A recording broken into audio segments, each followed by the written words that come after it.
Na komuna nzambe tata mwana pe mo musantu. Yawe nzambe na bolingo ola biso Kristo papa simplement. Totondi na wada biso poso ba okusiso ko. Oyo ezali mokolo monene ya sambo yo kopemaka opesa biso bana badu to ya kokulisa yo. Toye yolobete toya na ngoma na moko pamba te kama olobeya moko emonani tosangisi maboko mpo ete totoma mosala na yo. Yango tosengi ete opambola yango opambola baye bapesi opambola mpe baye mingi bapesi te kasi makanisi ezalaki ete bakokopesa bazwi te. Ana nzambe bokisela biso ete likomisa koya liboso tokokisa mpo ete totoma mosala na yo. Bamama batamboli sacrifice basali kobosana bango te. Ana tata tiki ete kimia ezala kati na bango, kimia ezala ngoma na yo, kimia ezala mokili mobimba. Ndenge tosangisi maboko na biso na sali moko na moko, sangisa mpe mitema na biso mpo ete totonga mosala na yo. Po tosengi eleki ya biso ete tozwi okombo tata mwana mpe Molimo Santo. Amen. Amen.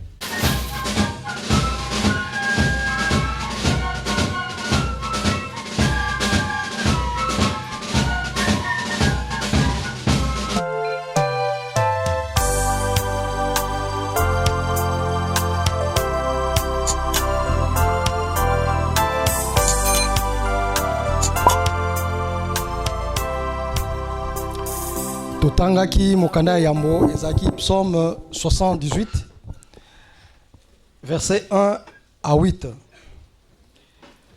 Sikawa tokofongola mokanda mwa tata nzambe et puis totangi pe Exode chapitre 20 verset 1 à 17.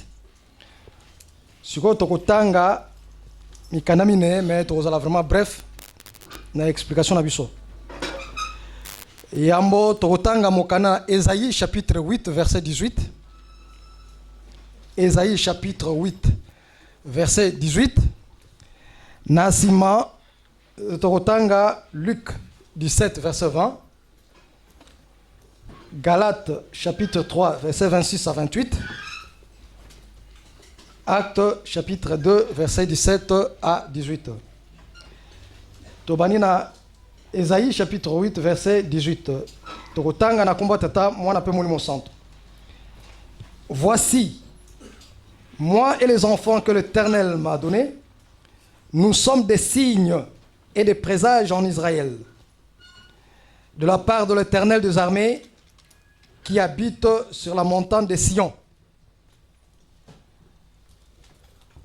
Toke Namokanda, il y a Luc 17, verset 20. Totangi Boena Komba Tata, moi n'appelle Molimo Santo. Les pharisiens demandèrent à Jésus, quand viendrait le royaume de Dieu? Il leur répondit, le royaume de Dieu ne vient pas de manière à frapper les regards. Le royaume de Dieu ne vient pas de manière à frapper le regard. Sikawa, toke na mokanda ya Galates chapitre 3, verset 26 à 28. Totangi boye na komba tata mwana pe Molimo Santo. Car vous êtes tous fils de Dieu par la foi en Christ, en Jésus-Christ. Vous tous qui avez été baptisés en Christ, vous avez revêtu Christ. Il n'y a plus ni juif, ni grec, il n'y a plus ni esclave, ni libre, il n'y a plus ni homme, ni femme, car vous êtes tous un en Jésus-Christ. Et puis, dans Acte, chapitre 2, verset 17 à 18, Totangi Boye, na komba tata mwana pe Molimo Santo. Dans le dernier jour, dit Dieu, je répandrai mon esprit. Je répandrai de mon esprit sur toute chair. Vos fils et vos filles prophétiseront. Vos jeunes gens auront des visions et vos vieillards auront des songes. Nakuma tata mwana pe Molimo Santo. Amen. tobondela na kombo misato abula tata mwana pe molimo santo. Papa Simon Kimbangu, Papa Simon Kimbangu, Papa Simon Kimbangu. Tomi kitisi liboso na yo kosenga bolimbisi pamba te tokoki te. Totonda na ba faiblesse ya ndenge na ndenge tozali bato. Mais yo poni ete musalo yo ya kotonga lingoma na yo. Temple kitaka e uti likolo mais yo lobete ebimaka kande ona te biso bato totonga na maboko na biso. Mais batongo yo poni kaka biso. Ya ona tosengi bolimbisi. Oyoki bolimbisi ebele sengami na banzembo pe na mabondeli avant biso to banda.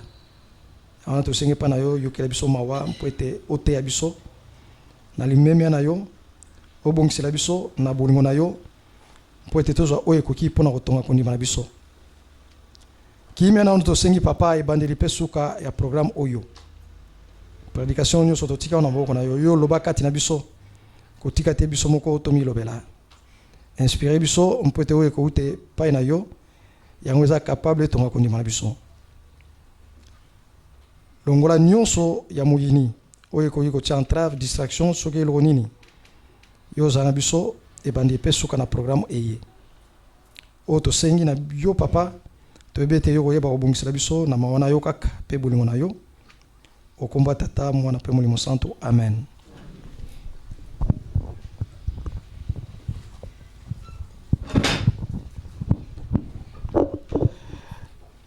Na komba tata mwana pe molimo santo. Je crois que période nyonso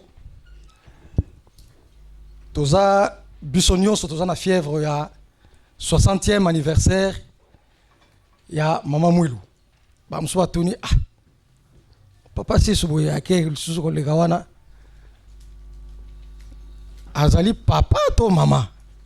Mama Mwilu azali mama ya Lingomba. Il y a des fois, bah maman, il faut boyer rappeler que biso to na une certaine vision ya likambo. Auto mona mon bali ndeni na mona la maman.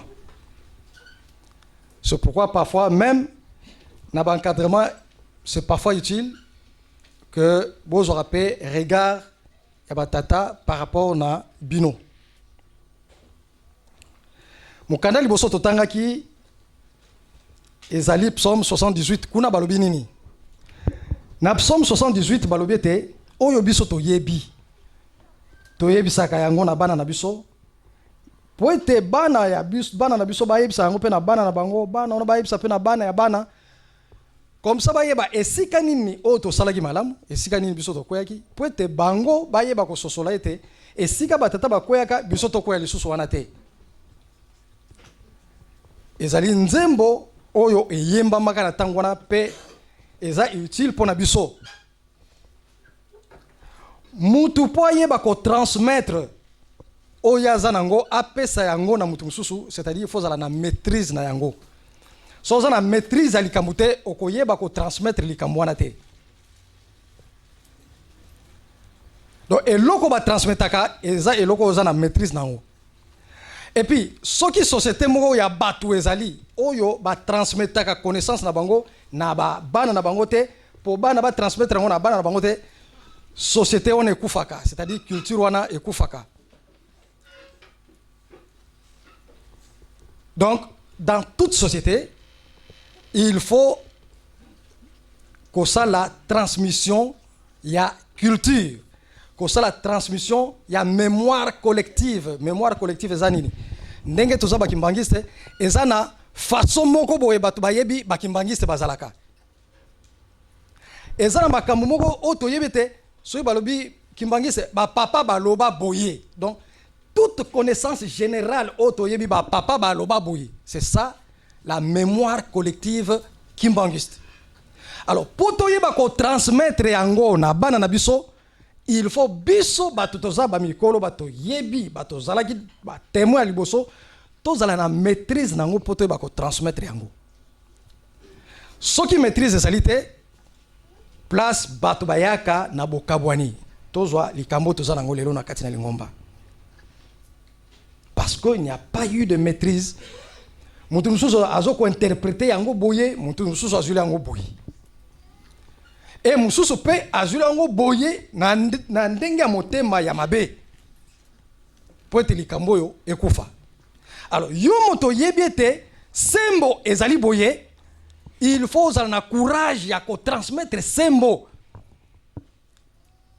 Pona nini? Pona survie ya communauté, pona survie ya lingomba. Po ete bana bayebete ba tatana biso ba lekela ki boye, ba sala ki boye, biso so to sali ndenge ba biso te to ko risquer to subir même sort que oyo ba tatana biso ba subisaki. Alors, ce qui va le bête, bon transmettre na bana na bino, po bana na bino va transmettre na bana bango. De retour pour les enfants à qui l'on doit transmettre, il faut qu'il y ait une certaine humilité. Pour ngana ko transmettre le kambu, ce qui yo boyi na yo ko yambango et ko yamba ma pété. Donc, aux enfants, il faut qu'il y ait une certaine humilité d'acceptation. Donc, il faut ça qu'on a commis qui dit ça, ya kondima, li kambo yo bazo bisayo. Oyo azalaki témoin ayebiso te ezali boye. Donc yo fo ndima pamba te ye avivaki yango. Yango na tina psom toleki. Mokanda mibale totangi ezali mokanda ya Mobeko. Na Mobeko na komeka ko rappeler likamoko na lobelaka dimanche moko boye. Nzambe soka pesa ki Mobeko d'abord à mon avis, à 8 peuples naïe, l'ongoli ba en Égypte. Avant d'ici, ba on a désert. Pour appeler ça, ba on mibek on a désert. Pourquoi pesa ki ba on mibek on a désert? L'herbe abimi en Égypte, ils avaient l'Égypte en eux. Bazaki na Égypte na kati na bango. Égypte zalaki ba signe Égypte zalaki na kati nzoto na bango. Na Bizaleli, na Elobeli, na Elateli, na ko. Donc ils avaient en eux l'Égypte. Or, Nzambe azana plan merveilleux à préparer pour le peuple naïe. Plan merveilleux ngo ezaki nini? Abongi si terre promise où coule le lait et le miel. Terre promise ezali awa. Mais azomonete na terre promise oyo ngana zo préparer peuple na ngai. Ezape na bateau bazalaki wana. Cette terre là n'était pas vide. Hein? Il y avait des Cananéens. Oh bazaki na terre promise. Nzamba bongi c'était ba Cananéens oyo funa benga na bango po batu na ngai baya ko vendre na mokili oyo ba konza yango. Ces Cananéens avaient aussi un certain comportement. Or Nzamba tali comportement ya ba Cananéens na comportement ya ba Égyptiens ezali ndenge moko. Comportement ya ba Cananéens na ya ba Égyptiens ezali ndenge moko. Or bana Israël ba uti en Égypte. Bazana comportement ya ba Égyptien. Eza anormal, eza peu logique te, eza injuste. Ce qui nous a ko longola bango pour remplacer bango uniquement na bateau bazana même comportement que les Égyptiens. C'est injuste. Yangona Nzambe avandisi bango na désert alingete ba longola nanu Égypte o ezali na kati na bango. Eza lokola maman moko azana médaille na ye ya or mais basala yango par exemple pharaon tête à pharaon. Ba bien non tête à pharaon te beza ki toko te. Et loko za ba jour yo fo pilipili. Ah azui médaille na ye akena bijoutier alobi non sale la ngai kaka pilipili ezala pilipili po yango ne bato bazolat. Bijoutier a kozwa yango a passé yango na moto. Lere ko leka na moto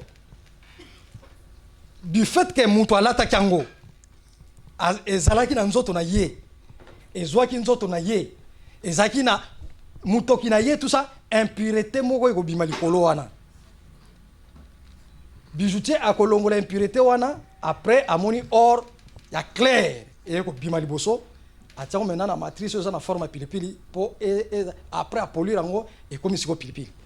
Et Dieu avait besoin de ce peuple là na kati Égypte à longola bango l'Égypte na kati désert à longola bango l'Égypte qui était en eux azui mobeko apesi bango o ezali ete nouvelle ligne de conduite baoza nango eza différente na baégyptien eza différente na bacananéen place bazokende.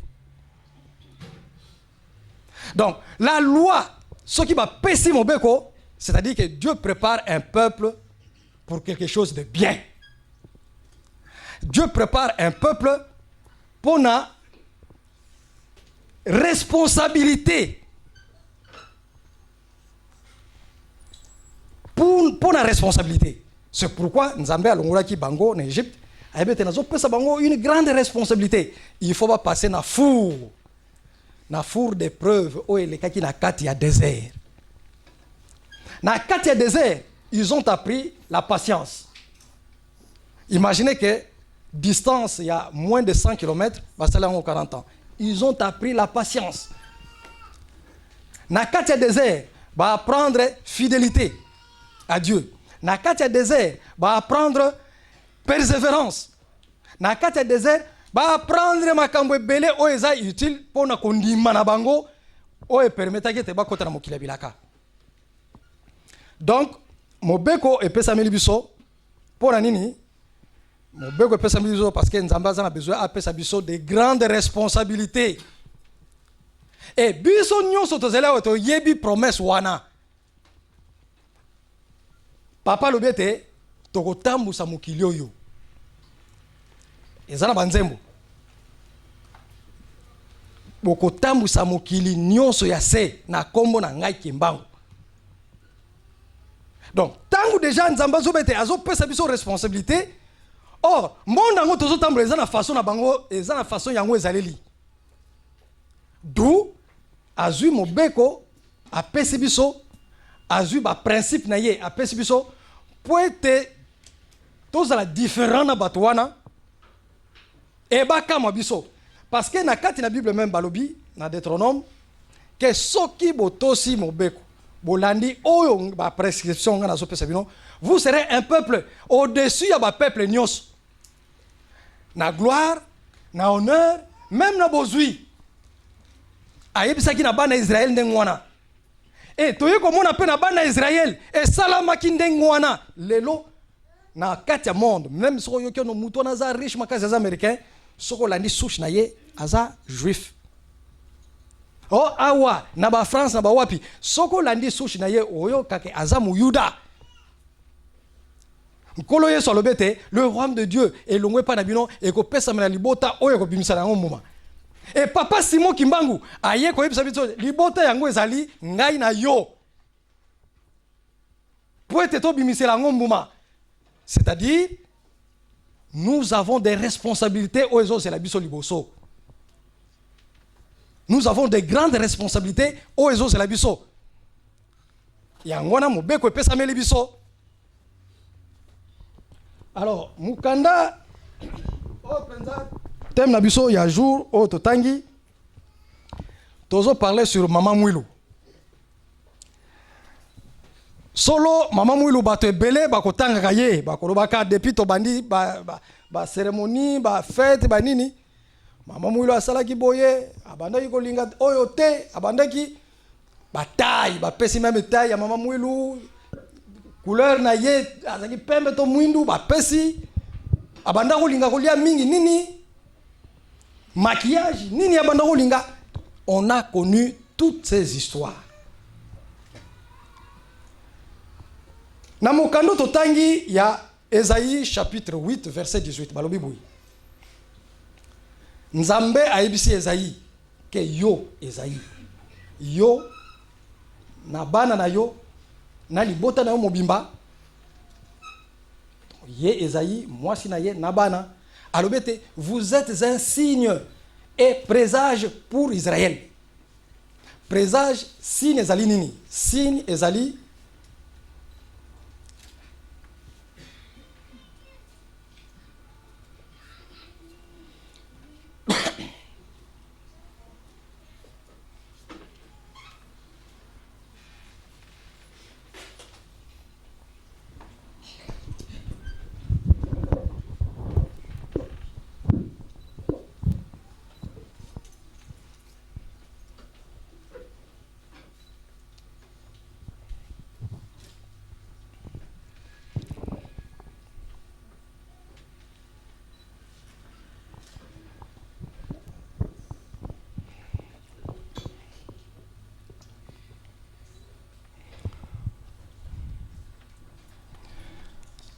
Vous êtes, toi et tes enfants, vous êtes des signes et présages. Signe ou présage. Présage ezali nini? Présage ezali lokola. Exemple, on peut exemple simple. Même chez le blanc, parfois, présage on est zalaka. Bamsou bazali que non, ceux qui n'habitent pas à gauche, n'a mon peu ça information ma bego yelangai. Oh, ceux qui lisent sur l'anglais, denda, c'est que les cambezo ya. Effectivement, ceux qui lisent sur les pesos, bouger. 1 ou 2 jours à jouer information mon boy. Oh, mon angolais est sali boy. On dirait que mon ça bon, bakabile pe bon. Donc, ezali présage. Alors, Nzambe ayebisi ezali. Libota na yo po na Israël ekozala signe et présage. C'est-à-dire, eloko nyonso ekosala makati na libota na yo. Soki sami kati na libota na yo, c'est-à-dire ezali lembote eloko wana ekosala mapengo na Israël. Soki za eloko malamu oyo esalami na kati ya libota ya Esaïe, c'est que eloko malamu mpe ekosala mapona Israël. Na kopesa ndakisa. Mukolo mususu Jérémie, tu as vu exemple même à Jérémie, il y a même message on a pu s'amener qui est. Jérémie a vu sango ya mabe o était moi sina ya kufi mais au lieu asala matanga ndenge zalaka ekila na kati na mokili na bango o kokola suki o lala na se mikolo sambo koliate komelate kopa kola putulu non Jérémie tango yango salami mbala moko azo sala makambo na ye nyonso. Ah. Sikoyo baye ko tuname ndenge nini yo ozuli kamwe ya boye o sala matanga te o vanda te abie eloko ezo sala mepa na ngai e ko sala melampe bino na ntango wana lokola bozo yokela nzambe te butu e kokoma moyi e kokoma butu e salemaki na bana Israël. Tangu baye ko kanga bana Israël na Nabucodonosor e pai na bango butu e komaki moyi e komaki butu ndenge nini na moyi moyeba kima ezate parce que bazobanga ba ennemi ya Assyrien bazali wana ba soda ya Assyrien ba ko risque ba kanga bango kotambola e komaki kaka na butu donc butu e komaki lokola moyi e komaki temps oyo mutu nyonso azoluka ndenge nini na ko luka eloko kolia ndenge nini na ko luka po ba se déplacer ba kima ba keneka mo musika. Et ce qui moye ye mutu nyonso akeko bombama e komi lokola butu o luka o récupérer mpongi oyo zanga ki nango na butu. Voilà, signe et présage. Yangona nzamba lobiete, vous êtes un signe et présage. Ce qui tozui histoire ya mama mwilu. Mutu akuta na nkolo Yesu. O nkolo Yesu akuta na ngai. Ayebi singa boy, ezaki mama mwilu te. Ezaki papa Simon Kimbangu. Papa Simon Kimbangu apesi histoire na mama mwilu. Nkolo Yesu aso mona naka na ngai. Nkolo Yesu aso loba na ngai boy. Ah. Maman en tant que moi si alobi non. Obi ke likambo zo yeb sanga e ko risquer ezala mabe. Yo tangi mingi te lokola ba missionnaire. Yo suka kaka na koteya kaka na kati ya mboka wa. Yo kene musika eza ngambo. Ezolanda papa Simon pe nzoto sali alobi non oyo eza ba problème. Ayaki kondima quand l'air nkolo Yesu ayebise talana nu poso nzoto na yo. Papa Simon Kimbangu atali mposo nzoto na ye. Abi oyebi ntina nini oyelaki. Papa Simon Kimbangu nzambe ayebete ayaki pona poso yo. Abi se soki osali yango te esili poso na baby. Mais maman mwilu akutana kana nkolo Yesu boyete ke apesa ye responsabilité. Yangona abalobete, vous êtes un signe présage. Toi, ta maison et toute ta famille. Boza libo et loko ezepa na yo naba et ezo kita. Maman mwilu a eu responsabilité wana. Maintenant, tangu to kolobela maman mwilu tozwaka maman mwilu de l'histoire et Maman Mouilou de la foi. Maman Mouilou de l'histoire, c'est qui? Et ça, Maman Mouilou, tous les jours. Maman Mouilou, Azagi Mukuse. Maman Mouilou, Azagi Kamo Moulayi. Maman Mouilou, Abandake Golinga Kolia Mingi Boy. Ye Kolia Penza, Abandake Golinga Mingi Boy. Ça, c'est l'histoire. Maman Mouilou de l'histoire. Mais Maman Mouilou a vendu Sibiso Lelo. Parce que l'histoire, est ça juste pour connaître, transmettre aux enfants, et peut-être pour les païens. Maman Mouilou, pour Maman Mouilou, à Sekusaki. Maman Mouilou, à Longola qui même, moi, si moi, ça y est, bon, maman, casse, à zone ningi, ça, ngombe, qui n'souka, na nyoso.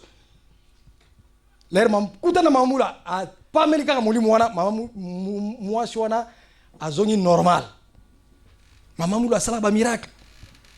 Mais miracle, on est à pour abisoter. Ce qui tokolobe la miracle, wana. Tokoloba, quel est l'apport de ce miracle dans la foi? Qu'est-ce que cela apporte dans notre foi? Mais ce qui capone un miracle, c'est l'histoire. Alors, le lot tokolobe la Maman Mouilou de la foi. Maman Mouilou oyo a tongi foi na biso. Sur base de quoi Maman Mouilou a koki kotonga foi na biso?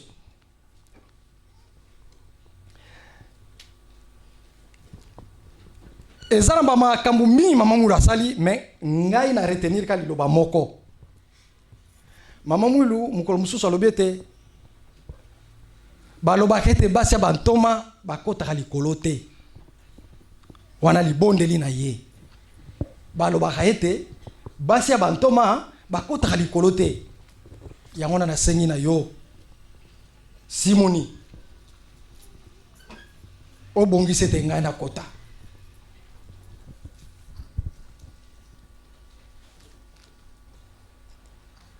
Soki tozui liloba wana to kanisi yango penza malamu Maman Mouilou alobi.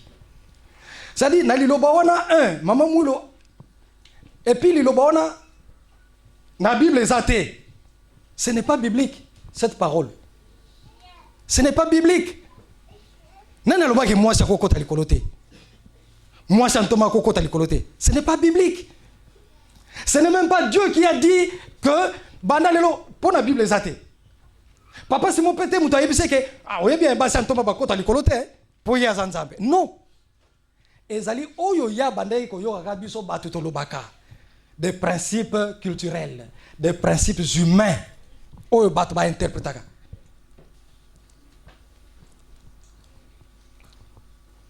Ezalo ko ndinge batu ba lobaka. Mwindu mayele na simaliwa. Ce n'est pas un principe scientifique, c'est un principe moko divinité. Il faut que non, à partir de l'expérience culturelle, tous vivre, non. Voilà. C'est comme parole on a Maman Mouilou lobaki, c'est un principe humain. Oyo batu bazala kanangote. Tant ba tali, expérience belé et les kala balbi basia bantoma bakota likolote. Donc, la conception wana o bazaki na ngona tang wana ba maman ezalaki te. C'est comme si na likolo batu bakota akuna ka mibali hein. Est-ce que na likolo batu bakota ka mibali? Donc Maman Mouilou apporte quelque chose de nouveau. Maman Mouilou a osé. Maman Mouilou a lobi likamoko ezalete. Ayebi principe moko bondenga bazolobete moi si antoma akota likolote. C'est-à-dire ça qui pense conception na bango moi si antoma na akota likolote. Mais Maman Mouilou a eu risque que soki baloba ke moi si antoma akota likolote, moi je vais oser que na kota. Moi je vais oser na kota. Pourquoi Frazone Bimaki? C'est-à-dire Maman Mouilou avait d'abord pris sa position, ayebaki d'abord qui elle est. Sokalobaki basia bantoma bakota likolote. Donc ayebaki azanani azamwasi yantoma. Mutu nyonso il faut ayeba d'abord qu'on s'identifier pour yeba ko sala défi. Tu dois t'identifier qui tu es. Osei omi yeba yo zali nani. Muntu soka linga sala betude ya makasi, il faut amiyeba. Nde naza makasi na mat. Lo naza makasi na mat, so na kena option boye, je vais réussir. Yo za makasi kaka na histoire. Alors le bino il faut na polytechnique. Mais tu ne feras rien. Donc tu dois te connaître. Il y a même Motali, papa Mfumalongo plus tard, na baloba na ya lobete. Omiyeba, mutu mwindo, amiyeba, ozali nani. Point de départ, il y a développement personnel, il y a mutu nyonso ezali, tu dois te connaître qui tu es. Et maman mwilu, na phrase wana kaka bimisi, balobaka ete basi ba ntoma bakota kalikolote. Donc, ayeba qui déjà qui a zali moi si Thomas. Maman, est-ce que tu connais qui tu es par rapport à cette église? Par rapport à ce monde? Papa, oyebi ozali nani par rapport à lingomba oyo? Par rapport à mokili? Par rapport à ma responsabilité zorango? Et puis, ayeko bate, balobaka kota likolote. C'est-à-dire, azobimisa notion moko ya égalitarisme entre l'homme et la femme. Parce que le mbasi wa kota likolote, mais ye andimi amoni que non, ngai fona kota. C'est-à-dire à sali défi. Il y a ba phrase mingi bimaka na mokili. O ezali na ngwa nzambe te, o ezali ba conception humaine. Mais to jongo to commission vraiment culturelle on dirait et yango pesant de ligne de conduite na biso. Maman Mwilu a défié tous ces principes là. Donc ce qui to lebete, nous sommes les fils et les filles de Maman Mwilu, on doit défier tous les principes où ezali nango ba principe moko divinité, où ezali nango ba principe moko humain. On doit défier ça. Ndenge Maman Mwilu a défié keloko. Bah moi c'est ton amboka te. Maman Mwilu a défié ça. Donc on doit défier ça. Moi c'est ton raté basi ya kimbangi se faut ba ton amboka. Parce que Maman Mwilu a l'obéité. Il doit défier tout principe qui n'est pas divin. Le principe c'est que batu kaka bakanisi batu sali bazo vanisa.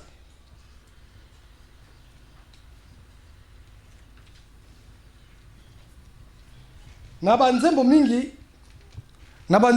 par exemple toemba net nzembo moko boye yemba maka na bikeke nyonso batu batelemela nzambe tout ça.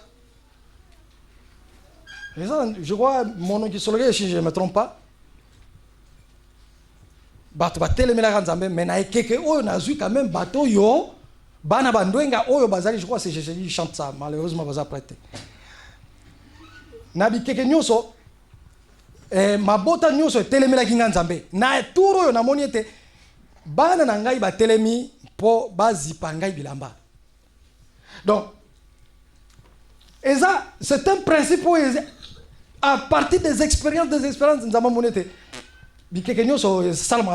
Mais tout yo c'est un défi. Un défi. Namo kilio ce n'est pas un principe divin, mais c'est un principe humain. Lingomba nyoso soke kabwani ezonga alisute. Ça c'est un principe scientifique, hein, humain.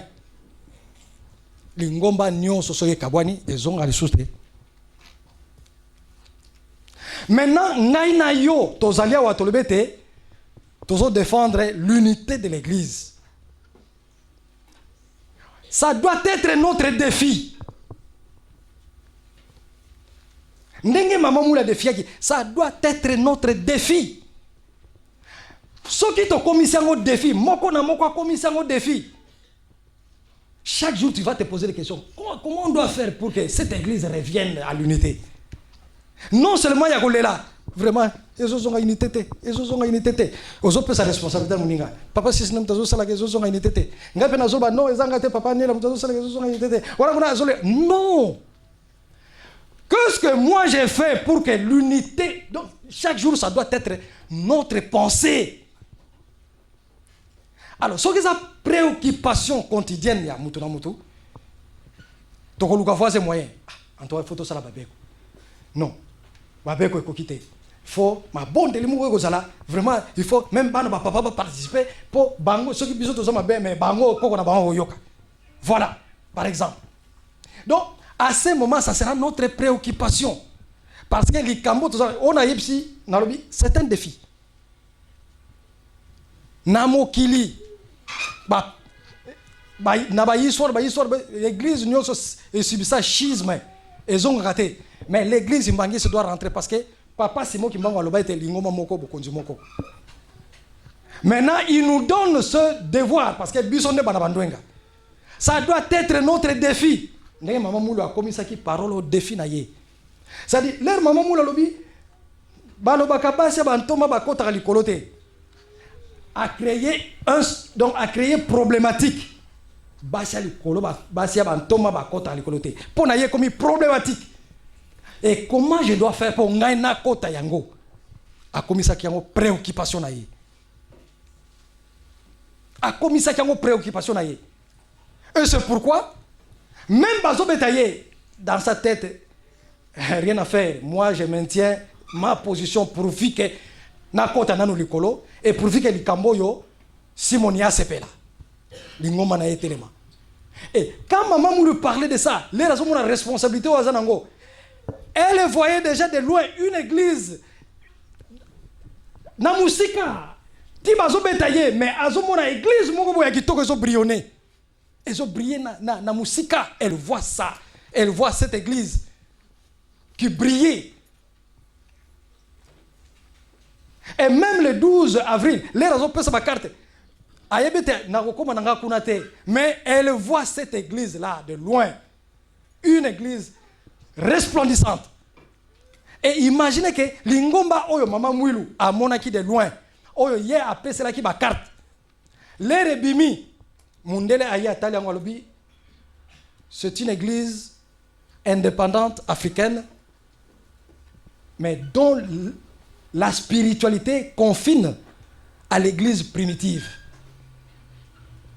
Alors, la spiritualité oezana kati ya Lingomba Oyo indépendante africaine et kokani penza ki nabo lamu nyonso na église primitive. Église primitive ezanini Lingomba ya yambo oyo nkolo Yesu atikaka oyo ba Pierre bateyaka ba Paul batei, c'est ça l'église primitive. Mundele tango aye komona Lingomba yango alobi Lingombo e kokani kaka na église primitive. Alobi teke kokani na catholique, e kokani na protestant, e kokani na salutiste. Non. Église primitive, nkoko ya mangomba nyonso ya ba Kristo. Quel est notre défi pour cette église? Moko na moko a créé problématique pour la Lingomba. Ozali choriste, musicien. Il faut que le culte qui mbangiste ezali place oyo tokumisaka Nzambe. C'est-à-dire na kati ya ba cérémonie ya kokumisa Nzambe dans un culte, chorale ezali. C'est-à-dire chorale ezo faire partie ya ba étape, c'est-à-dire ya biloko yo ezali ke yango ezo sala ke bakumisa Nzambe pendant le dimanche. Chorale ezali, ça fait partie. Donc denga na zote ya boto zo par exemple biso nyo sotoye muté ya zate. Oni ono muté ya zate. Est-ce que culte on est aux amalam? Non, parce que je fais partie ya ba étape ya kokumisa Nzambe na mukolo wana. Eza lokola choriste. Tu fais partie ya ba étape ya kokumisa Nzambe na dimanche. Donc une fois loupé ta partie, c'est-à-dire que eza lokola étape moko ya kokumisa Nzambe bolongoli que Dieu connaît dans son programme. Yangona moko na mokolo mwalelo. À l'instar de Maman Moulou, toye ba ko poser ba problématique na biso. Elle a posé qui question naye, a posé problématique naye et a louki comment je vais résoudre ce problème. asali nyonso babeta basala boye bato bazogona kubomba ma boya na kubomba ma Louise Mumpimpe baye na butu bosala boye tango bozozonga na Kinshasa bosala boye bino bato bozozonga na Congo français bosala boye ainsi de suite. Pourquoi? Parce que ayebete azana responsabilité. Maman Mouilo a les mêmes conditions que nous parce que à Monaka nkolo Yesu boyete ba yebisa ki na papa Simon Kimbangu. C'est comme si biso na yo lelo ba yebisa ki pe biso que papa Simon Kimbangu à Monaka boye. Mais saisissons la problématique, il y a prédication na biso, il y a likambo biso to sanango. Saisissons la problématique. Moko na moko yeba quelle est la contribution nga nazo me makati na lingomba. Quelle est ma contribution? Unité à lingomba oyo, eza problématique oyo biso il faut poser na kati à lingomba oyo. C'est notre problématique de cette période. Mingi toloba non lingomba so ekabwani ce n'est pas la première fois que lingomba ya Nzambe ekabwani. L'église chrétienne après le roi Nkolo Yesu batikali ekabwanaki. Pierre, Jean, pourquoi bakufaki place mon côté? Parce que schisme yaki.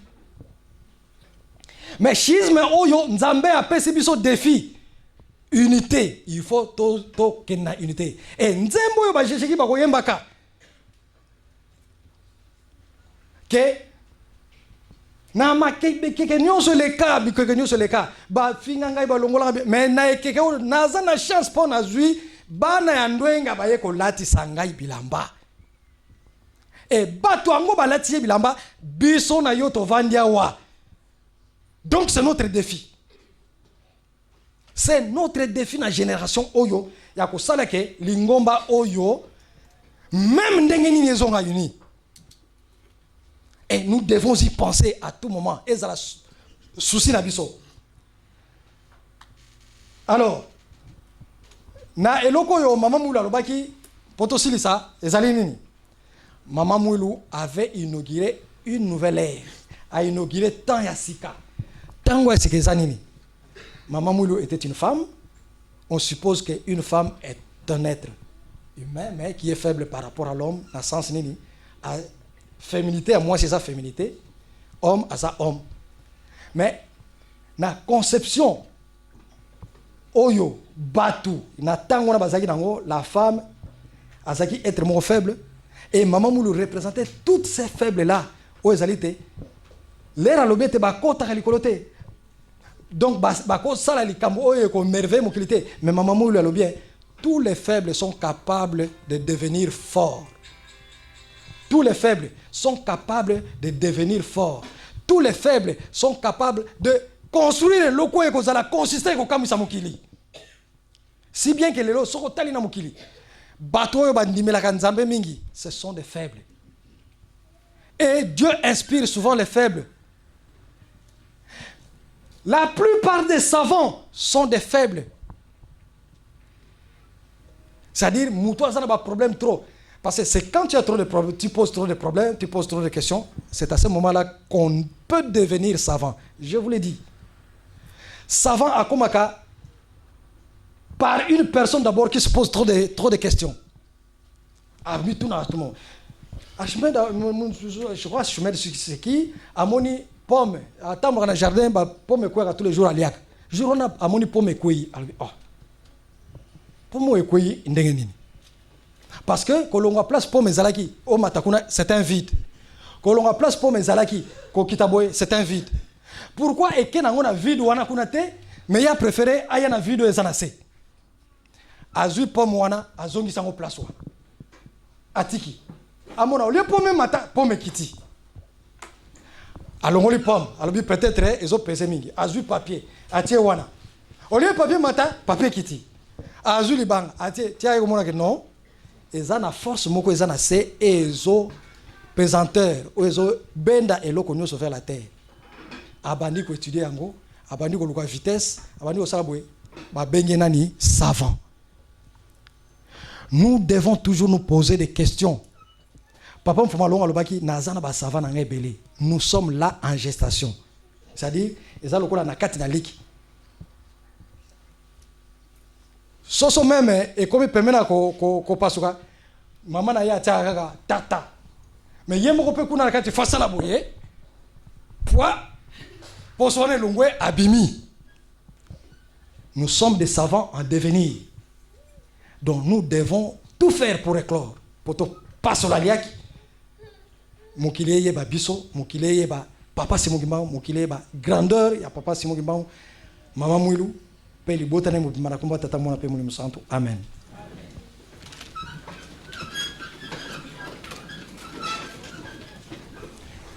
Prions. Notre Père, toi qui es aux cieux, que ton nom soit sanctifié, que ton règne vienne.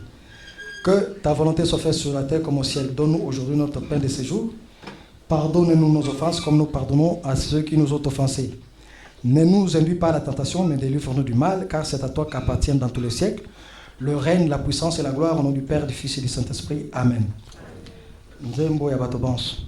Kwa mvuluzi kadiweti kuluvingila luzimpa 1, 2, 3 luzimpa ngido lui za kwa mvuluzi kadiweti kuluvingila ye masumu meno lusi sa mpasi volwa bake mpuluzu luzimpangi dolui za kwa mvuluzi kadiweti kuluvingira ye masumu meno lusi sa mpasi volwa bake mpuluzu nuiza kwa mvuluzi Yesu Kristo wenti vingira munasalu kieno kilwa vewa mpasi volwa bake mpuluzu luiza kwa mvuluzi Yesu Kristo wenti vingira munasalu kieno kilwa vewa mpasi volwa bake mpuluzu lumatoko yezindumba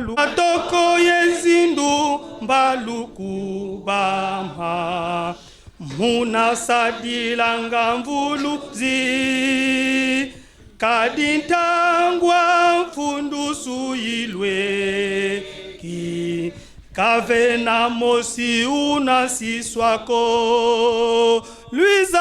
luiza kwa mvuluzi Yesu Kristo wenti vingira munasalu kieno kilwa vewa mpasi volwa bake mpuluzu nuiza kwa mvuluzi Yesu Kristo wenti vingira munasalu kieno kilwa vewa mpasi volwa bake mpuluzu.